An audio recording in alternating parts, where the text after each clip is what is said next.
Hi, and welcome to the X22 Report Spotlight. Today we have a returning guest, Dr. Paul Craig Roberts. Dr. Roberts had careers in academia, journalism, public service, and business.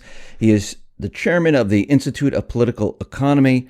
President Reagan appointed Dr. Roberts Assistant Secretary of the Treasury for Economic Policy, and he was confirmed in office by the U.S. Senate. Dr. Roberts' latest book is How the Economy Was Lost, and I am honored to have Dr. Roberts back on the X22 Report Spotlight. Dr. Roberts, welcome back to the Spotlight. Thank you. Thanks for being here. I wanted to start off here with the corporate media, with former President Obama, the elite, and they're pushing the term fake news out there. And that's all we hear. Everything is fake news. It's let's fact check this. Let's look at that. What are they trying to do with this term fake news? Why are they pushing that out there right now? Well, they are losing control over the explanations that are given to the people. The prostitute media, that is the print and TV media, not only in the United States, but throughout the Western world. Especially Western Europe. This media produces news that allow the ruling elites to control the explanations. For example, they allow the CIA to control the explanations. They allow the banks in Wall Street. They allow the Israel lobby. They allow the extractive industries, agribusiness. These are the groups that control the explanations, and this has probably been true to varying extent throughout our history, but especially since the final years of the Clinton regime, when the media was concentrated into the hands of 6 mega corporations. 90% of the media, American media, which had once been dispersed and had the potential of being independent, 90% of this media was concentrated in the hands of 6 mega firms, so that all independence disappeared. The media is no longer run by journalists. It's run by former government officials and corporate advertising executives. And so it is much more easy to control it. And so the news that the Americans have gotten, such as Saddam Hussein's weapons of mass destruction, Iranian nukes, Assad's use of chemical weapons, Russian invasion of Ukraine, all of these things are fake news that are put out to serve the agendas of the ruling elites. Now, what has happened with the rise of the high-speed internet and the rise of lots of internet sites who challenge the fake news issued by the prostitute media, these people, this alternative media, they have gained a larger and larger audience. And so the elites are losing the control over the explanations to independent internet sites. And so now they're trying to shut up these sites or discredit them by saying that if you tell the truth is fake news. And the lies that we tell, that is, the lies that the prostitute media tells, that's the real truth. So that's what it's all about. That's where that list of 200 internet sites said to be Russian agents came from. That's what's going on. They're trying to retain control over their control of the explanations. Do you think it's working? Do you think they are able to control it? No, I don't think it's working. Mm-mm. Yeah, I mean, you wrote an article. I mean, we know that Trump now is the president, and he had this inaugural address that he, spoke out to the people. And you were saying that the Washington Post and the New York Times, they were disappointed in what he said. What parts were upsetting, or what didn't they like about his address to the country? Well, the whole thing was upsetting because he attacked the ruling elites. They were sitting there up there around him. You should have seen the expressions on some of their faces. He was saying, look, these people have done nothing but sell you out in a number of ways. You know, he specified all the ways, and then he completely abandoned the agenda of the ruling elites. He said, we're not going to impose American hegemony on the rest of the world. It's not what we're going to do. We're not going to let the global corporations continue to move all your jobs and prospects offshore. We're not having any more of these so-called trade agreements that empower them to do that, and all the way down the line. So he completely rejected the entirety of the agenda that has been ruling essentially since the collapse of the Soviet Union in 1991. So they're looking there and saying, well, you know, there goes our place in the sun. He's taking it away. So this is why the New York Times and the Washington Post, these are the two biggest whores in the Western world. And their entire reason for existence is to produce the propaganda that sustains the ruling elites. And principally the CIA's.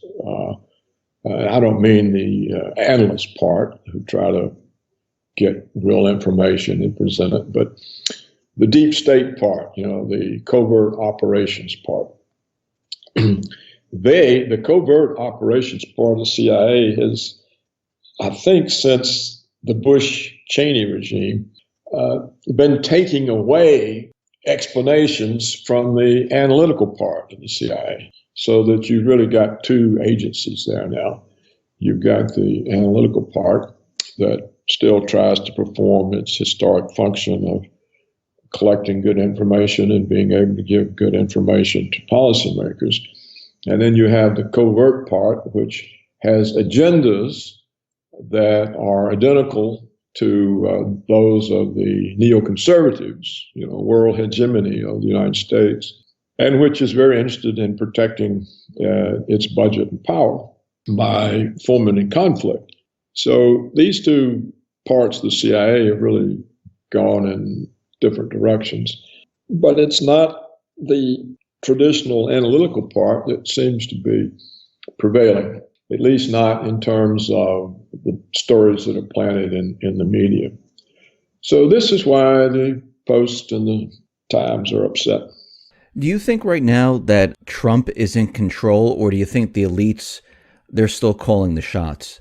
Do you think they're still trying to, do you think they're going to try to control him, actually? Well, there's two questions. Yes, they will try to find some way of controlling him. Right now, clearly, he's calling the shots. If he weren't calling the shots, he wouldn't have given that speech. I mean, what's the point if the elites are controlling him? What's the point of letting him give a speech that points out how utterly, totally corrupt and anti-American they are? So what he did in that speech in front of the whole world was to send the elites to hell. I mean, this was a complete, total rejection of them, a denunciation of them. And if they were controlling him, he wouldn't have been allowed to give that speech. For the other question, are they going to try to gain control? Do you think they are finished with trying to control what he does? What I'm saying is, will they take this to the next level? Of course they're not through. First they tried to block him from the Republican nomination by demonizing him. And it didn't work. And that's when we began to see they really were losing control of the explanations. I think this is really about the first time, well, maybe, they tried to do the same thing to Ronald Reagan, but not to this extent. So the extraordinary assault on Trump during the Republican campaign for the nomination had no effect on the outcome. He just rolled over all the establishment candidates. And so this was the first inkling that, hey, look, the elites are losing control of the explanations. No one paying attention. They voted Trump. Then they, of course, redoubled these efforts during the presidential campaign. They were completely for Hillary, completely against Trump. Fantastic demonizations and accusations. And it didn't work. So we've had a second major piece of evidence that the elites have lost control over the explanations. So then they tried to really stop him from being president. They tried to influence the Electoral College to get them not to vote for Trump on the grounds that he was elected by Putin's interference in American elections. And that didn't work. And so they tried to delegitimize him by massive protest of the inauguration. We had the New York Times posting photographs of Trump's attendance with Obama's. And what the dirty newspaper did was it showed the attendance of Obama when he's there giving a speech, and they showed the picture for Trump in the early hours when the audience was just assembling. Yes, they did. Yes. When the people haven't gotten there yet. And all the pictures that we've seen since, and Brett Hume and others have made the point, it was a very large audience. Who knows, it may end up being larger. But these kinds of dirty tricks show a desperation. I mean, it is really desperate, because the Washington Post and the New York Times, they've essentially destroyed their own reputations to the extent they still had one, by this blatant, obvious effort to delegitimize the choice of the people. So, in effect, these two newspapers have come out strongly against democracy and against the electorate. So, no, they're not going to give up. What will happen? Well, it's hard to know, but there are many. The elites are defeated in the election, but they're still there. They will be able to carry on fake news, though I don't think it works. The covert part of the CIA could possibly orchestrate false flag events that would make it hard for Trump to continue with his agenda. The Federal Reserve could orchestrate an economic crisis that would move him off his agenda. Do you think Trump's life is in danger? In the end, it could be, yeah, if he's able to do anything. See, the real question is, can he do these things? Because even though the House and the Senate are under Republican majority control, the House and Senate, the members of both parties, they're not under Trump's control. They're under the control of the elite that provides their campaign funds. So the elites essentially control the House and Senate, because the House and Senate, unlike Trump, they're not a collection of billionaires who can finance their own campaigns. So they are dependent on the very elite that lost the election to Trump. So they can be used to block, to stymie, to delay, to wear down Trump's agenda. If that doesn't succeed, if somehow Trump is able to turn his presidency into a movement where the people are very engaged and vocal, this can make it harder for the elites to control the House and Senate. And the courts, they also control the courts. So we'll have to see. That may be all they need to water down or block or deflect Trump's attack. And even if he succeeds, the question is, who gets in next? Can they just overturn it all? You know, when Franklin Delano Roosevelt was elected president and came in during the Depression and had to govern during a decade of depression, he managed to get a few things done over the Republicans' objectives, but the Republicans have spent the rest of our history trying to overturn what Roosevelt did. And they finally achieved a lot of it with the repeal of Glass-Steagall, which let the banks loose again. So even if Trump were to win, After 8 years, assuming he makes a second term, I mean, he's 70 years old. Being president is a stressful job. Yes. What happens after 8 years? Who gets in then? Is there another Trump? Is there somebody that's going to carry on and protect this? Are there going to have been enough disappointments or enough things to blame on Trump that it becomes easier for the ruling elites to roll it back? So it's hard to know whether they will just wait and then roll it back, or whether they will say, well, let's take him out. It's just hard. It's hard to know. And taking him out, it could be too risky for them, because I think people will catch on this time. They're not going to believe what they believed about Oswald and the lone nut and the assassination of Kennedy. And most people don't believe that story any longer, but at the time, they were able to sell that. I don't think they could sell some kind of story about Trump. And I think Trump himself is aware that he's in danger, because he announced that he was going to supplement his Secret Service protection with a private security firm. So clearly he doesn't trust the official protection service. So I think it would be difficult for them to assassinate him, but it really just depends. They are desperate. Maybe they'll settle down and realize that they can win in the end, because what it would take to dislodge them would be a revolution. So and without a revolution, and it would have to be a very powerful revolution, whether it was violent or not, they've got to be dispossessed of their power, which means an assault on their wealth. And that's something that Trump probably isn't interested in because of his own wealth.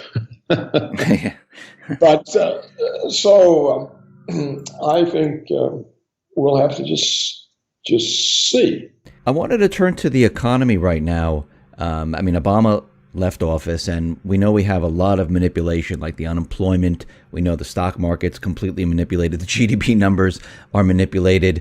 And, you know, we've been looking at the economy for a very long time, and the economy is not doing as well as the establishment is telling us it's doing.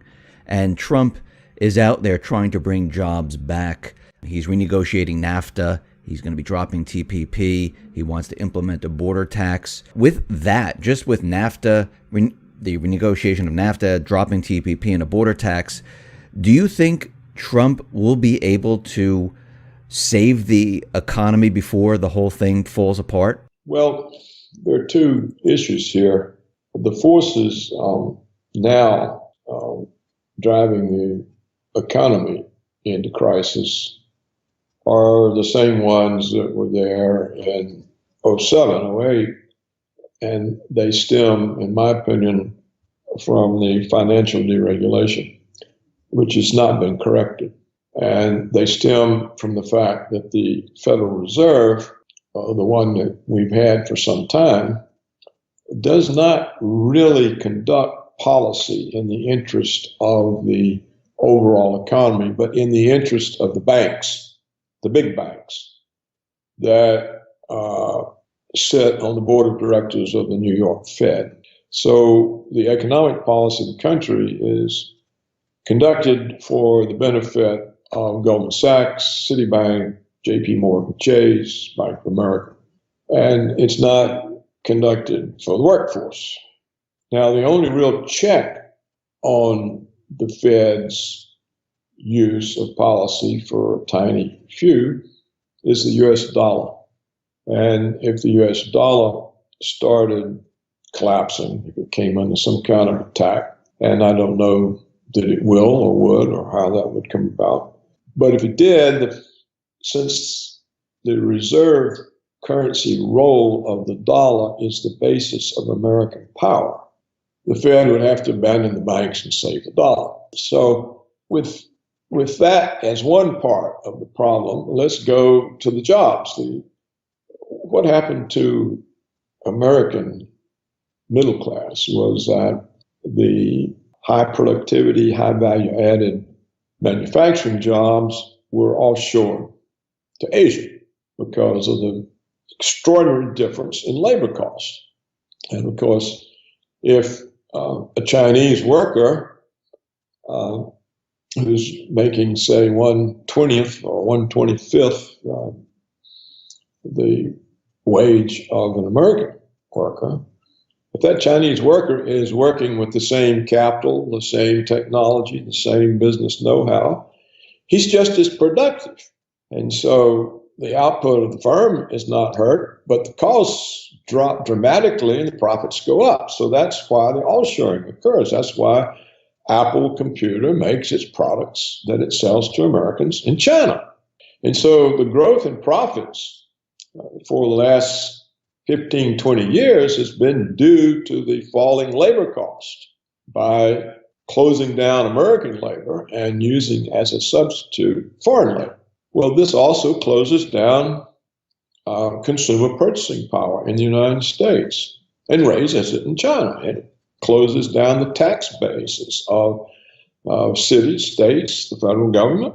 It hurts the Social Security payroll tax base, the Medicare payroll tax base.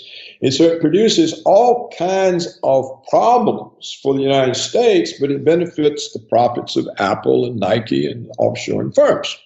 So that problem can only be corrected by getting the jobs back here. How do you do that? Now, Trump says he's going to have a border tax, an import tax. But you see, this is against the World Trade Commission's rules. What do you call it? What is it? The World Trade Commission, I think it is. WTC, yeah. So lawsuits will result. They'll say, see, we told you you couldn't do that. I think the only way Trump can bring the jobs back, and he doesn't know this, and there's nobody there to tell him, I think the only way he can do this is he has to change the way that corporate profits are taxed.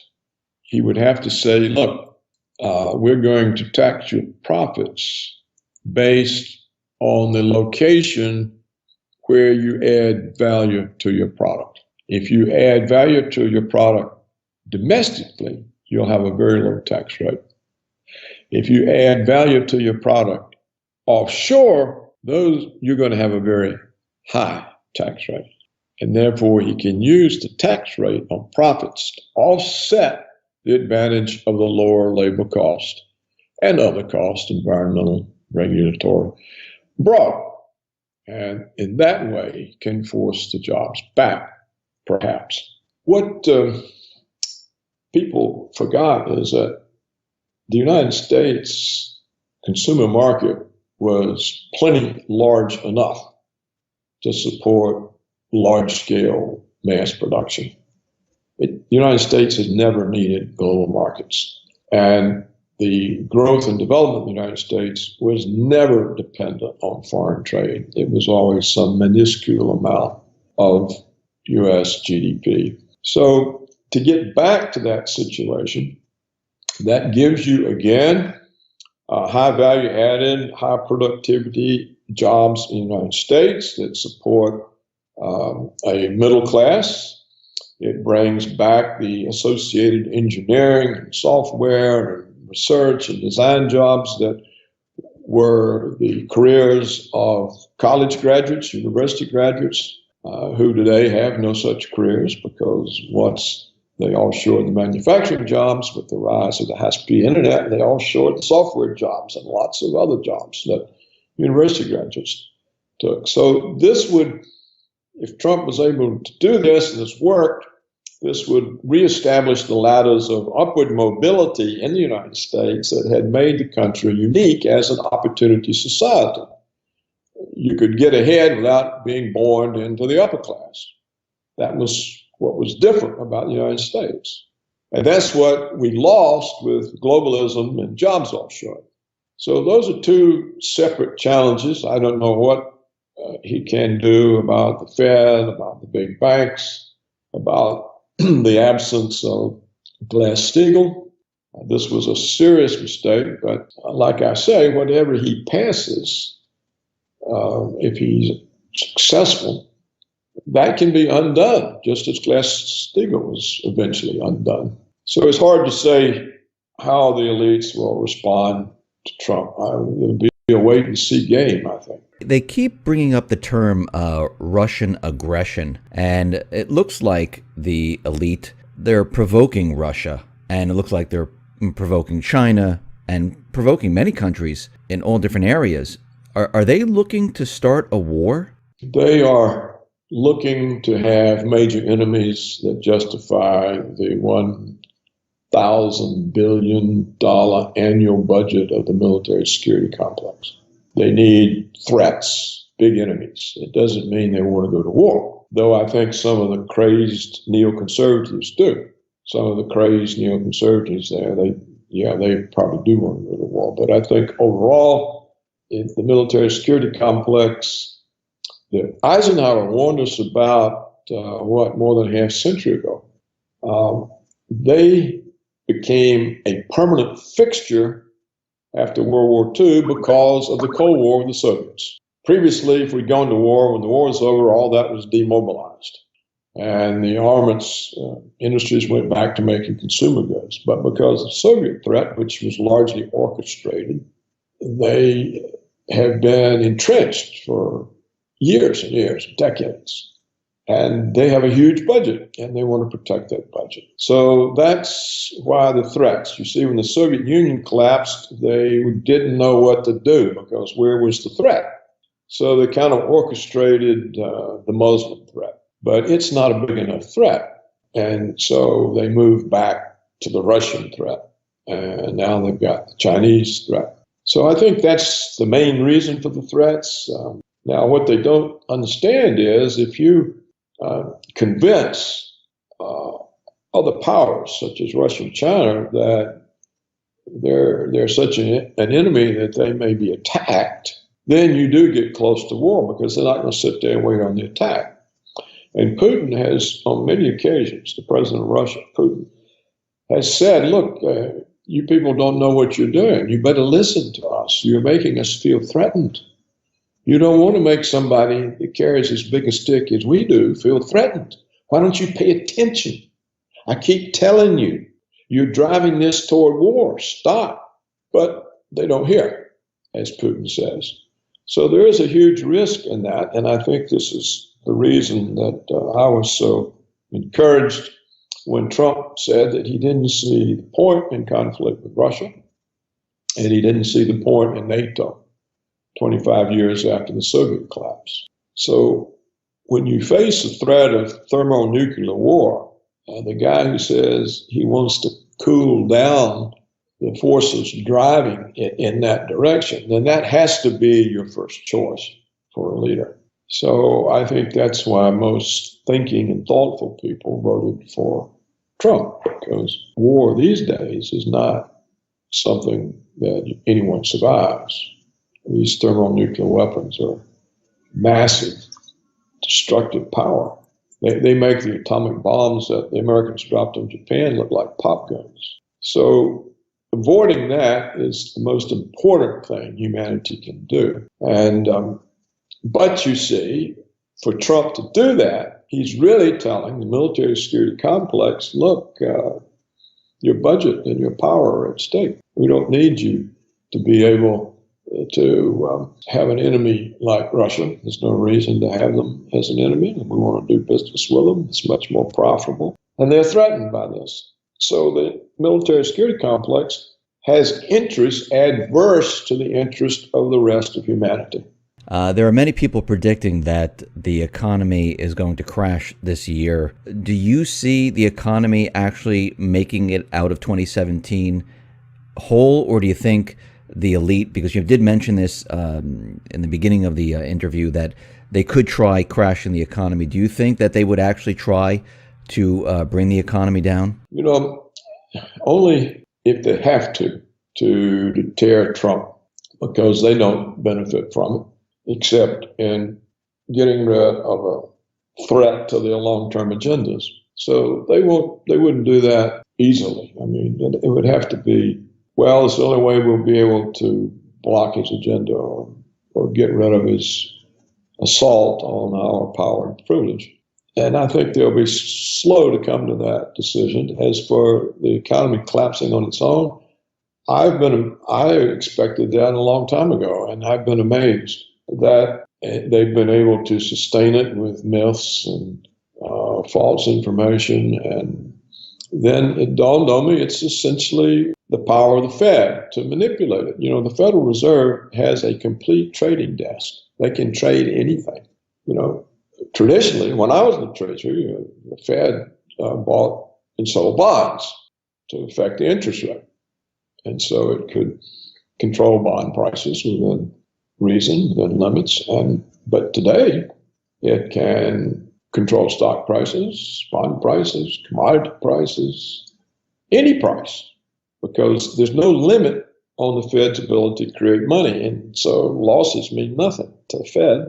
They just, if they lose $1 trillion, they push a button, they have another $1 trillion. So if you've got this type of money and say the stock market starts falling because of market forces, all you got to do is go in and buy S&P futures. The market goes back up. If the gold price starts going through the roof, casting doubt on the value of the dollar, all you have to do is go into the futures market and sell naked shorts of gold, and it drives the price down. So when you've got this type of power, it essentially for years now has been able to negate or offset market forces. And the market, people in the market, the savvy ones, they realized, hey, well, let's go along with the Fed, because why do we want to go against them? They're supporting the market. We'll get richer, not letting market forces decide. So when you have that type of situation, how long can that stay afloat? It surprised me, and I sort of come to the conclusion that it can stay afloat as long as the Fed wants, unless there's a run on the dollar. But I don't know who's going to produce the run on the dollar. So that's the situation. If you look at fundamentals, with all the money and debt that's been created, the practically zero interest rates don't make any sense. If you look at the source of corporate profits, which is not strong growth in retail sales, strong growth in real family median incomes, none of that is present. So what is corporate profits? Well, it's mainly lower labor costs from laying off American workers. So they're actually having adverse effects on the domestic market. So that's the situation. Dr. Roberts, thank you very much for being on the X22 Report Spotlight. I really appreciate it. Once again, how can people see your writings and your work? Well, just go to my website. It's just myname.org, paulcraigroberts.org. Okay, thank you very much. Thank you for being on the Spotlight. I really appreciate it. Pleased to be with you.